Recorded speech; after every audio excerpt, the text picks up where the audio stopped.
Back in the early 80s, I went to California to pursue acting.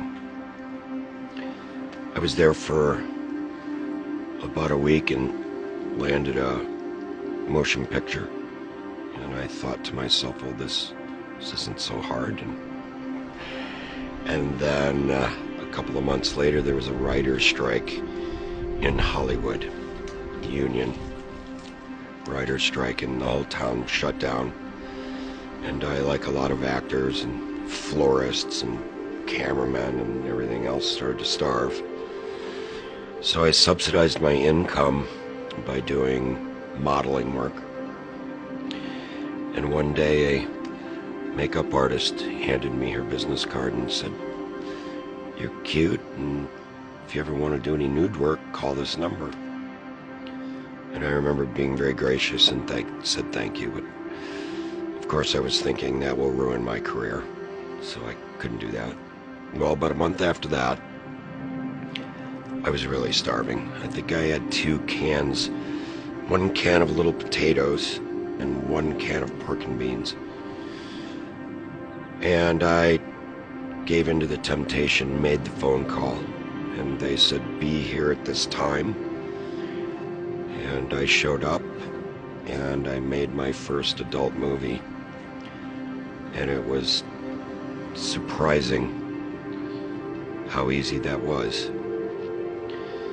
I jumped on my motorcycle and I had 4 crisp brand new $100 bills, riding home thinking, what have I done? But at least I can eat. And I could act and do what they needed, so my phone rang. And pretty soon it started ringing a lot. The allure really was at first money. And then, to be absolutely honest with you, I was a red-blooded young man, and the idolatry really started to creep in with the sex part. Women became idols to me, along with the money. And then a whole new idol, fame. And it was a triple threat at that point. The first year I was in the business, it was just such a whirlwind of newness and influx of cash that it really took me about 1.5 to 2 years where it started to affect me negatively. The struggles, of course, were always with me the entire time. Being a Christian, knowing I was backsliding, the pain started to really set in of what I was doing. The realization, what I was doing to my family when my mother found out, my grandmother, my brothers, my friends. Shame started to creep in. And I started needing to find a way to bury that pain. And I wasn't hitting my knees enough. So I started to turn to drugs and alcohol. And it started to ruin my relationships and certainly my family relationships as well. God rescued me, plucked me out of that very, very dark place.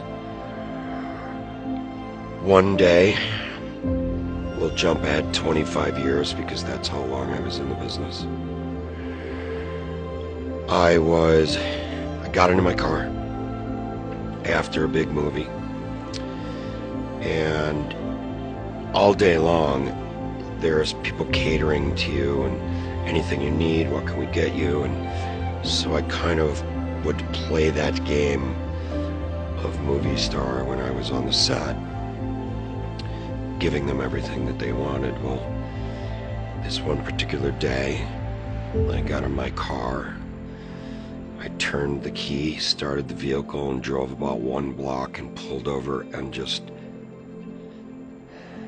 absolutely broke down and wept. Because I knew I was hurting him so terribly and hurting myself, and I cried out to him in desperation at that point and said, "I've had enough, please. Please take me back." And that was a turning point. I felt his love and his forgiveness and his peace. And what came into my mind at that very moment was the story of the prodigal son. And I felt the Spirit say to me, "I am running towards you." And that was the turning point. I lost everything that was valuable to me: my wife, my children, my family, my sanity. And he reached down and he picked me up. At that very moment, my life changed. Because if he can save me, he can save anyone.